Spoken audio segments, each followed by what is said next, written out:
மேஷ ராசிக்காரங்க புதுமையான சிந்தனைகளுக்கு சொந்தக்காரங்க.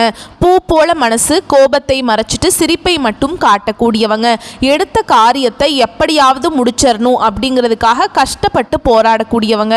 நல்லது கெட்டதை முழுசா தெரிஞ்சவங்க. செவ்வாய் பகவானை ராசி அதிபதியாக கொண்டவங்க.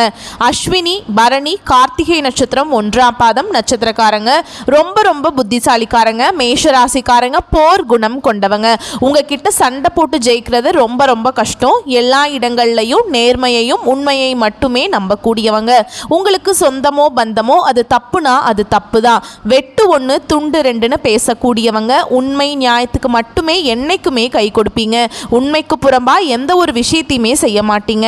இதனால தான் மேஷராசிக்காரங்களுக்கு நிறைய கஷ்டங்களும் துன்பங்களும் அதிகமாகவே வந்துட்டுருக்கு.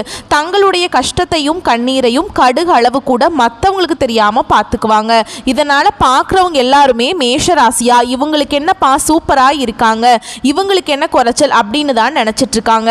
ஆனால் சாப்பாட்டுக்கு கூட கஷ்டப்படுறது உங்களுக்கு மட்டும்தான் தெரியும். உங்கள் சொந்தக்காரங்க நண்பர்களுக்கு ஒரு தேவை இருக்குதுன்னா மட்டும்தான் உங்ககிட்ட வருவாங்க. அந்த தேவை முடிஞ்ச உடனே உங்களை தூக்கி போட்டுருவாங்க. மறுபடியும் அவங்க உங்ககிட்ட வந்து உதவின்னு கேட்பாங்க. அவங்க உங்களுக்கு முன்னாடி பண்ண துரோகத்தை எல்லாமே மறந்துட்டு மீண்டும் அவங்களுக்காக உதவி செஞ்சு ஏமாறக்கூடியவங்க தான் மேஷராசிக்காரங்க. மேஷராசிக்காரங்க வாழ்க்கையில் பிறந்ததுலேருந்தே கஷ்டம்தான். நீங்கள் நினைப்பீங்க மேஷராசிக்கு மட்டும்தான் கஷ்டம் இருக்குதா, எல்லா ராசியும் தானே கஷ்டப்படுறாங்க அப்படின்னு நினைப்பீங்க. மற்ற ராசிக்காரங்களை விட மேஷராசிக்காரங்களுக்கு கஷ்டங்கிறது கொஞ்சம் அதிகமாகவே இருக்குதுங்க. மேஷராசிக்காரங்க வாழ்க்கையில் தினம்தோறும் ஏதாவது ஒரு பிரச்சனை புதுசாக உங்களை தேடி வந்துக்கிட்டு தான் இருக்குது. நீங்கள் இரவு நேரத்தில் நிம்மதியாக தூங்குவீங்க. காலையில் எந்திரிச்சு பார்த்தா புதுசாக ஒரு பிரச்சனையும் கஷ்டமும் தானாகவே உங்களை தேடி வந்திருக்கும். ஏன் எனக்கு மட்டும் இவ்வளவு கஷ்டம் வருது, என்னோட வாழ்க்கையில் நான் யாருக்குமே கெடுதலையோ கஷ்டத்தையோ துன்பத்தையோ கொடுத்ததில்லை, எனக்கு மட்டும் ஏன் இந்த மாதிரி நடக்குது அப்படின்னு தான் நிறைய மேஷராசிக்காரங்க சொல்லிட்டு இருக்கீங்க. மேஷராசிக்காரங்களுக்கு பிரச்சனைங்கிறது வரும், அது கொஞ்ச நாள் இருக்கும், அதுக்கப்புறம் அந்த பிரச்சனை போயிடும். இந்த மாதிரி பிரச்சனை வரும் போகும் அப்படிங்கிற நிலைமையில தான் நிறைய ராசிக்காரங்க இருக்கீங்க. நீங்க என்னதான் பிரச்சனையை தவிர்த்தாலும் ஏதாவது ஒரு சூழல் உங்க வாழ்க்கையில புதுசா பிரச்சனை வந்துகிட்டு தான் இருக்கு. மேஷ ராசிக்காரங்க கடந்த காலகட்டங்களில் தங்களுடைய வாழ்க்கையில நீங்க நல்லது நடக்க போகுதுன்னு நினைச்சிட்டு இருந்திருப்பீங்க. ஆனா உங்களுக்கு அந்த டைம்ல ஒரு மிகப்பெரிய ஏமாற்றம் தான். புதுசா ஒரு கஷ்டமும் பிரச்சனையும் தானாகவே உங்களை தேடி வந்திருக்கும். மேஷ ராசிக்காரங்க சொந்த பந்தத்தை இழந்தாங்க, சொத்துக்களை இழந்தாங்க, தனக்கு நெருக்கமாக இருக்கக்கூடிய உறவுகளையுமே இழந்தாங்க. கடைசியா நான் மட்டும்தான் எல்லாத்தையும் இழந்துட்டு நிக்கிறதா இருக்குது, எனக்கு உயிர் வாழவே பிடிக்கலன்னு சொல்லிட்டு இருக்காங்க. இதுக்கு மேல என்னால வாழவே முடியல சாமி, தயவு செஞ்சு என்னை வந்து உன் கூடையே கூட்டிட்டு போயிரு. நான் இவ்வளவு கஷ்டப்பட்டதுக்கு அப்புறம் எனக்கு வாழ்க்கையில வாழணுங்கிற எண்ணம் சுத்தமாவே போயிருச்சு. உங்க மனசுல கவலையும் துன்பமும் தான் அதிகமாகவே இருக்குதுங்க. நீங்க செய்யக்கூடிய ஒவ்வொரு விஷயத்தையுமே தடுப்பதற்கும் உங்களை அவமானப்படுத்துவதற்கும் நிறைய நபர்கள் வந்து முயற்சி பண்ணிட்டு இருக்காங்க. இது எல்லாமே தெரிஞ்சுமே கூட நீங்க என்னமோ பண்ணுங்க, எனக்கு என்ன வந்துச்சு அப்படின்னு தன்னுடைய வேலையில மட்டும் என்னைக்குமே குறிக்கோளா இருக்கிறவங்க தான் மேஷராசிக்காரங்க. நீங்க என்னைக்குமே மற்றவங்களை நம்பி இருக்க மாட்டீங்க. நம்மனால மற்றவங்களுக்கு கடுகு அளவு கூட துன்பம் வரக்கூடாதுன்னு நினைக்கிறவங்க தான் மேஷராசிக்காரங்க. இனி வரக்கூடிய நாட்களில் உங்களுக்கு இன்பத்தையும் மகிழ்ச்சியையும் தரக்கூடிய ஒரு காலகட்டமாகவே அமைஞ்சிருக்குதுங்க. இது நாள் வரைக்கும் நடந்த கெட்ட விஷயத்தை எல்லாமே விட்டுருங்க. இனி வரக்கூடிய நாட்களில் மேஷராசிக்கு எப்படிப்பட்ட நன்மைகள் வரப்போகுது அப்படிங்கிறத நம்ம தொடர்ந்து பார்க்க போகிறோம். இனி வரக்கூடிய நாட்களில் மேஷராசியுடைய முதல் மாற்றமே பார்த்தீங்கன்னா, நீங்கள் கடந்த காலகட்டங்களில் நிறைய இடத்துல அவமானப்பட்டு அசிங்கப்பட்டிருப்பீங்க. அந்த அவமானத்திலிருந்து மீண்டு வந்து உங்கள் வாழ்க்கையில் வெற்றி பெற போகிறீங்க. ஒரு வீட்டில் மேஷராசிக்காரங்க இருந்தாங்க அப்படின்னா அந்த வீட்டுடைய மொத்த கஷ்டத்தையுமே நீங்க ஏத்துப்பீங்க. இனிமேல் மேஷராசியை எதிர்த்தவங்களுக்கு இனி அழிவு காலம் தான். வாழ்க்கையில எப்படியாவது முன்னேறணும் அப்படிங்கிறதுக்காக தினம் தினம் கஷ்டப்பட்டு உழைக்கக்கூடியவங்க. நீங்க வரக்கூடிய நாட்கள்ல இருந்து உங்களுடைய தலை விதி அப்படிங்கிறது முழுவதுமாகவே மாறப்போகுது. அதாவது உங்களுக்கு சுக்கிர பயிற்சியானது ஸ்டார்ட் ஆயிடுச்சு. இதன் மூலமாக நல்ல ஒரு பொருளாதார முன்னேற்றம் அப்படிங்கிறது, நல்ல ஒரு வாழ்க்கை தரம் அப்படிங்கிறது நிச்சயமா வரக்கூடிய வரக்கூடிய நாட்களில் மேஷராசிக்காரங்க வாழ்க்கையில் இடம்பெற போகுதுங்க. மேஷராசிக்காரங்களுக்கு 7.5 சனி நடந்துட்டுருக்கு. இதன் மூலமாக வந்து பெரிய லெவலில் எந்த ஒரு தாக்கம் அப்படிங்கிறது மேஷராசிக்காரங்க வாழ்க்கையில் இருக்காது. நிறைய நபர்கள் பார்த்தீங்கன்னா வந்து ஐயோ 7.5 சனி ஆரம்பிச்சிருச்சு, மேஷராசிக்காரங்களே முடிஞ்சிட்டாங்க, அவ்வளவுதான், ஆஹா ஓஹோ அப்படின்லாம் சொல்லுவாங்க. அதெல்லாம் நீங்கள் எதையுமே நம்ப வேண்டாம். அதாவது 1 கோடி மேஷராசிக்காரங்க இருக்காங்க அப்படின்னா அதில் எல்லாருக்குமே 7.5 சனியோட தாக்கம் அப்படிங்கிறது இருக்காதுங்க. இதில் குறிப்பிட்ட ஒரு சில ஜாதகக்காரர்களுக்கும் ஒரு சில நட்சத்திரக்காரர்களுக்கு மட்டும்தான் இதனுடைய தாக்கம் அப்படிங்கிறது இருக்குமே தவிர எல்லாருமே அந்த 7.5 சனியை நினச்சி பயப்பட தேவை கிடையாது. அப்படி 7.5 சனி இருந்தாலும் கூட உங்களுக்கு கிரக மாற்றங்கள் மூலமாக உங்களுக்கு ஏதாவது ஒரு வகையில் உங்கள் வாழ்க்கைக்கு ஏற்ற மாதிரி முன்னேற்றங்கள் அப்படிங்கிறது வரக்கூடிய நாட்கள்ல இருந்து உங்களுக்கு அப்படியே கிடைக்க போகுதுங்க. அதாவது பார்த்தீங்கன்னா உங்களுக்கு இந்த ஜூலை மாதத்தில் உங்களுக்கு 5 கிரகங்களுடைய சேர்க்கை ஒன்றாக இருக்குது. அதாவது பார்த்தீங்கன்னா இது நம்ம சதுர் கிரக யோகம்னு சொல்லுவோம். இது வந்து மீன ராசியில் சூரிய பகவான், புதன் பகவான், ராகு பகவான், சுக்கிர பகவான், சனி பகவான் இவங்க 5 பேரும் வந்து ஒன்றாக சஞ்சாரம் பண்ணுறாங்க. இது வந்து ஜோதிடத்தில் ஒரு மிகப்பெரிய ஒரு அரிய நிகழ்வாக பார்க்கப்படுது. கண்டிப்பாக வரக்கூடிய ஒரு 6-7 மாதங்கள் அப்படிங்கிறது மேஷராசிக்கு நல்ல ஒரு ராஜயோகத்தை தரக்கூடிய ஒரு காலகட்டமாகவே பார்க்கப்படுதுங்க. அது மட்டும் இல்லாமல் உங்களுக்கு குரு பெயர்ச்சியோட முழு பலன்களே உங்களுக்கு ஜூலை மாதத்தில் இருந்து தான் வந்து ஸ்டார்ட் ஆகுது. இதன் காரணமாக நல்ல ஒரு பொருளாதார முன்னேற்றம் அப்படிங்கிறது நிச்சயமாக வந்து மேஷராசிக்காரங்க வாழ்க்கையில் இடம்பெற போகுது. கடந்த காலகட்டங்களில் பார்த்தீங்கன்னா நல்ல ஒரு வேலைங்கிறது மேஷராசிக்காரங்களுக்கு கிடைச்சிருக்காது. ஏதோ ஒரு கிடைக்கிற வேலைக்கு போயிட்டு இருந்திருப்பீங்க, ஒரு 10,000 சம்பளத்துக்கோ 15,000 சம்பளத்துக்கோ போயிட்டு இருந்திருப்பீங்க. என்னடா நம்ம வாழ்க்கை மட்டும் இப்படி இந்த நிலைமையில் இருக்குது, நம்ம மேலேயே வரமாட்டோமா அப்படின்னு நினச்சிட்டு இருந்திருப்பீங்க. இனி வரக்கூடிய நாட்களில் உங்கள் தகுதிக்கேற்ப நல்ல ஒரு வேலை அப்படிங்கிறது நீங்கள் படித்த படிப்புக்கு ஏற்ற மாதிரியே கிடைக்க போகுது. அதை நீங்கள் வந்து ஒரு அரசாங்க வேலைக்கு ட்ரை பண்ணாலும் சரி, இல்லை ஒரு ஐடி ஜாபோ, ப்ரைவேட் ஜாபோ, பேங்க் ஜாபோ, நீங்கள் எங்கே வேலைக்கு ட்ரை பண்ணாலும் அந்த ஜாப் அப்படிங்கிறது உங்களுக்கு நிச்சயமாக கிடைக்க போகுது.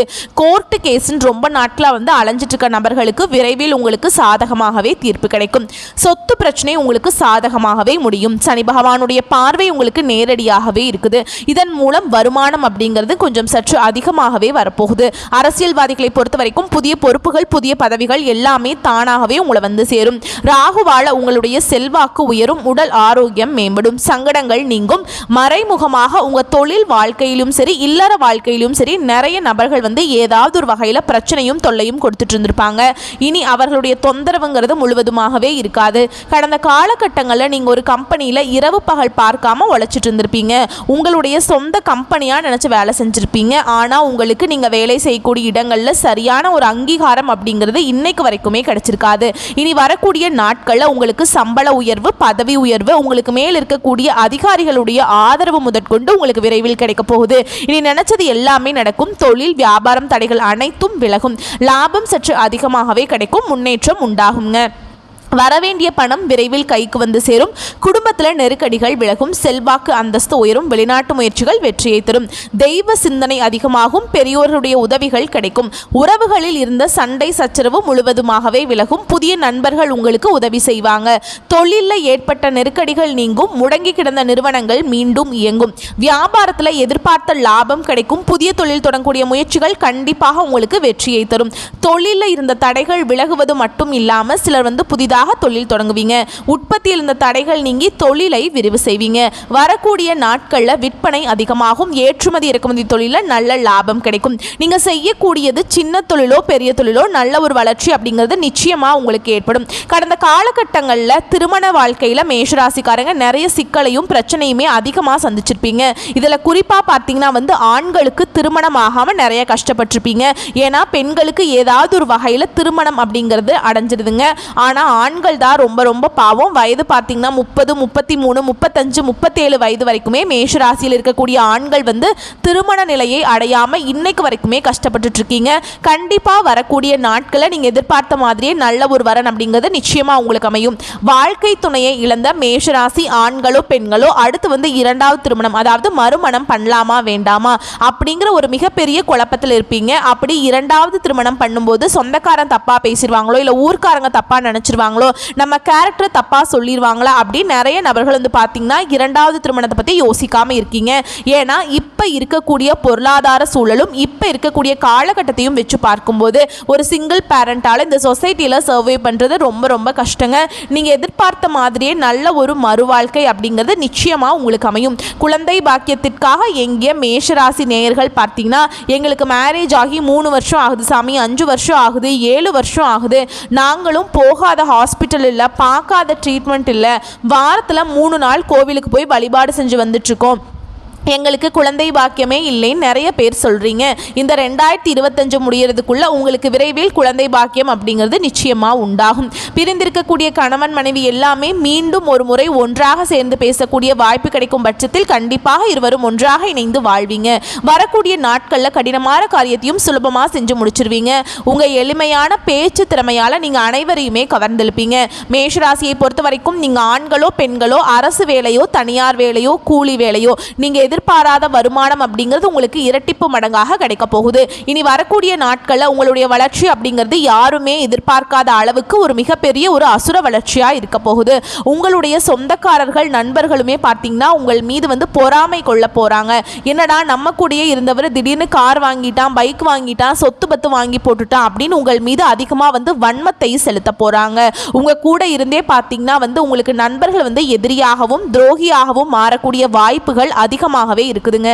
அது மட்டும் இல்லாம உங்க குடும்ப உறுப்பினர்கள் மூலமாகவே பார்த்தீங்கன்னா மேஷராசிக்காரங்க மிகப்பெரிய ஆபத்தை சந்திக்கக்கூடிய வாய்ப்பும் அதிகமாகவே இருக்கு.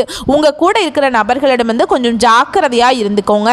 உங்களை குளிப்பறிக்க நிறைய நபர்கள் வந்து திட்டம் போட்டுட்டு இருக்காங்க. என்னடா இவன் நல்லா இருக்கான், நிறைய சொத்து பத்தோட நல்லா இருக்கான் அப்படின்னு உங்கள் மீது நிறைய நபர்கள் வந்து வன்மத்தோட நிறைய நபர்கள் இருக்காங்க. முடிஞ்ச அளவுக்கு வந்து இவர்களிடமிருந்து தவிர்த்திருப்பது ரொம்ப ரொம்ப நல்லது. முடிஞ்ச அளவுக்கு வந்து எல்லா விஷயத்தையுமே யார்கிட்டையுமே ஷேர் பண்ணிக்காதீங்க. அதுதான் உங்களுக்கு இனி வரக்கூடிய காலங்களில் நல்லது. வாழ்த்துக்கள். நன்றி, வணக்கம்.